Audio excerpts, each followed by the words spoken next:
Hola, muy buenas tardes. Mi nombre es Gabriela Castellanos y el tema que yo les voy a exponer es esguince tercer grado en cervicales. Vamos a empezar por el concepto y el mecanismo de la lesión. Esto es un daño o desgarro de ligamentos en vértebras cervicales, mejor llamado como latigazo cervical. Este se da por un mecanismo de aceleración y desaceleración, provocando una hiperextensión o hiperflexión del cuello, como lo vemos aquí en la imagen. Pasando a la clasificación de la lesión, esta se clasifica de 0 a 4, con la clasificación de Quebec Task Force, donde 0 es una persona que no maneja síntomas o es completamente asintomática. El 1 en el que existe un dolor cervical. El 2 es en el que la persona cuenta con rigidez y dolor localizado. En el 3 se registran signos neurológicos. Y en el 4, donde ya existe una fractura o luxación. Pasando a las estructuras afectadas, podemos ver desde un inicio una afectación superficial. Esta tiene que ver con la piel, con el tejido subcutáneo, con las terminaciones nerviosas superficiales. Pasando a una afectación muscular, podemos ver que los principales músculos afectados son el esternocleidomastoideo, el trapecio superior, elevador de la escápula, y ya en partes más profundas pueden estar los escalenos, esplenios, semiespinoso y multífidos cervicales. En cuanto a afectación articular, podemos ver articulaciones como cigapofisarias, las cápsulas articulares de la C2 a la C7 y también los meniscos facetarios. Pasando a una afectación ligamentaria, tenemos el principal daño en ligamento longitudinal anterior, posterior, ligamentos interespinosos y supraespinosos, ligamento nucal, cápsulas articulares intraapofisarias. En cuanto a una afectación ósea, podemos ver vértebras cervicales, especialmente la C4, la C5, la C7, apófisis espinosas y transversas y una ablución ósea. En cuanto a afectaciones nerviosas, tenemos que las raíces nerviosas se pueden ver afectadas desde cervicales entre la C5 y la C6 y la C6 y la C7. También el plexo cervical, las arterias vertebrales, carótidas y venas yugulares. En cuanto a los primeros auxilios aplicados al deporte, dentro de la Gaceta Parlamentaria del 2017 se expresa lo siguiente. Todo equipo profesional de fútbol, voleibol, béisbol, fútbol americano u otro deporte de conjunto deberá contar con al menos 3 integrantes en su plantilla que sepan dar primeros auxilios y uno de estos integrantes deberá ser el capitán de dicho equipo. Viendo esto, los primeros auxilios que se pueden dar ya dentro de un deporte pueden ser, empiezan desde la prioridad de atención y esta tiene que ver con no mover a la víctima o a la persona lesionada. Inmovilizar de manera manual. Esto quiere decir que podemos posicionar manos en la cabeza y intentar que la persona no se mueva. No es recomendable realinear, hay que esperar.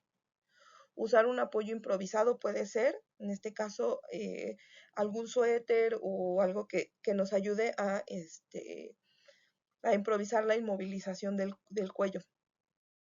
No aplicar hielo, esto es importantísimo. Y obviamente llamar a los servicios de emergencia. En todo momento hay que estar monitoreando al paciente y no se puede poner collarín. No se le puede ofrecer tampoco ningún alimento o bebida ni medicar. De esta forma ya damos como la atención de primeros auxilios y estamos en espera de que lleguen los servicios médicos. Pasando a la epidemiología e incidencia de esta lesión en el deporte, en México concretamente no se cuentan con estudios específicos o estadísticas registradas, aunque el Instituto Mexicano del Seguro Social, por sus siglas IMSS, realizó un registro en el año del 2010, en el cual reportó todos sus casos de esguince cervical.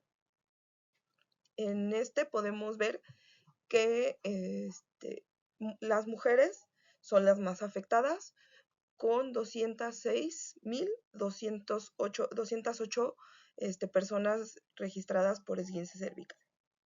En cuanto a los hombres, tenemos una disminución con 107.773 casos registrados. Todos estos solamente durante el 2010, que nos dan un total de 313.981 casos.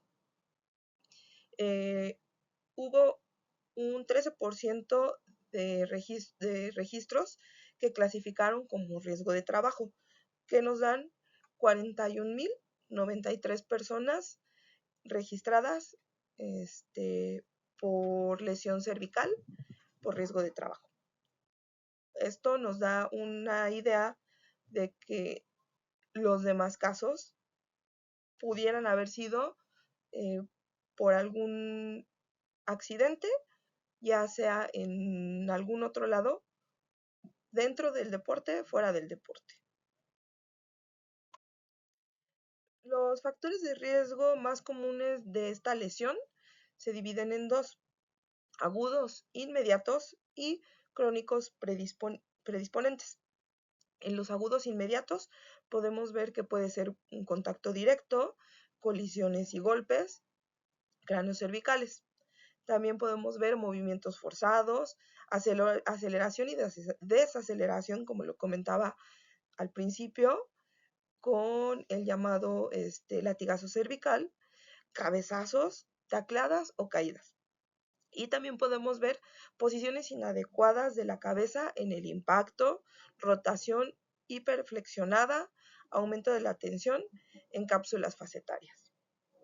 Y si pasamos a las crónicas, podemos ver que puede haber historial previo de una lesión ya de cuello, que se incrementa el riesgo de concurrencia.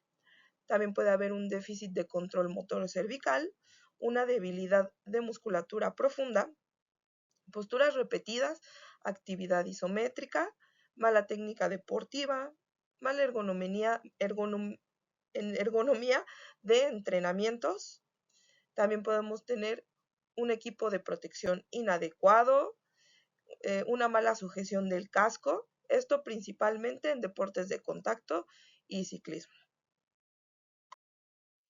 En cuanto a los signos y síntomas, tenemos aquí que signos podemos tener: una estabilidad incompleta de la articulación, hinchazón severa y posible moretón, una limitación completa o casi completa del movimiento del cuello, contractura muscular intensa y signos neurológicos. En cuanto a los síntomas, los principales podrían ser dolor intenso e insoportable, rigidez severa del cuello, dolor de cabeza, mareos y vértigo, náuseas, una visión borrosa o sensibilidad a la luz, y también tenemos pérdida de fuerza o sensibilidad en las extremidades superiores. Pasando a un diagnóstico diferencial y clínico, esto es importantísimo porque sí es recomendable hacerse una radiografía o una resonancia. En su caso puede ser la radiografía, una P lateral y odontoides, screening inicial para estabilidad ósea, y una resonancia magnética para evaluar que los discos, los ligamentos y en la médula espinal y raíces nerviosas no se encuentren dañadas y poder así darle una mejor atención después a esta lesión. Pasando de las pruebas diagnósticas funcionales, tenemos uno de los principales, que es el test de Spurling. Este test valora el dolor de una carilla articular, vertebral y la irritación radicular.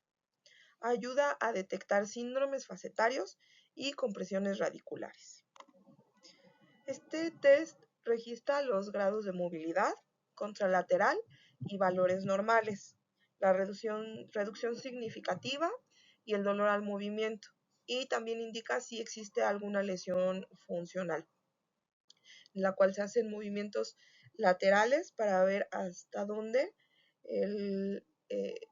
la flexión del cuello, qué grados más bien son los que alcanza, y de así determinar cómo se encuentra la lesión. Pasando al tratamiento por fases de recuperación, tenemos aquí 5 fases por las que se pasan. La primera es la fase 0, que va desde las 0 horas hasta las 72 horas. Esta la podemos determinar como urgente o inmediata, y tiene que ver con la inmovilización temporal por sospecha de lesión. También aquí es donde se evitan actividades deportivas y se tiene una evaluación por parte de un médico y se pueden realizar estudios de imagenología. Pasando a la fase 1, esta es a partir de las 72 horas y se extiende hasta las 2 semanas. Aquí la llamamos como aguda o temprana. Esta tiene que ver con una movilización temprana con ejercicios de rango de movimiento. También existe una terapia física con movilizaciones suaves y un trabajo de control motor cervical. Pasamos a la fase 2, que esta va de la segunda semana a la sexta semana. Esta la determinamos como subaguda o rehabilitación. Aquí existe un reentrenamiento propioceptivo y de control postural, un programa progresivo de ejercicios, activar la musculatura profunda y fortalecimiento isométrico y dinámico, y un trabajo de los músculos agonistas y la cadena superior, y también una reintegración sin contacto fuerte en el deporte. En la fase 3, que va de la semana 6 a la semana 12, la nombramos readaptación deportiva. Esta comienza con un entrenamiento de manera funcional y específica del deporte, con tareas que produzcan exigencias de competición y un programa de fortalecimiento cervical. También una educación sobre la técnica y que exista una valoración de un médico para un retorno seguro al juego. Lesiones con un déficit neurológico, la recuperación puede requerir mayor tiempo y una evaluación más especializada. Pasando a la fase 4, que es la post del alta, y le llamamos retorno y prevención.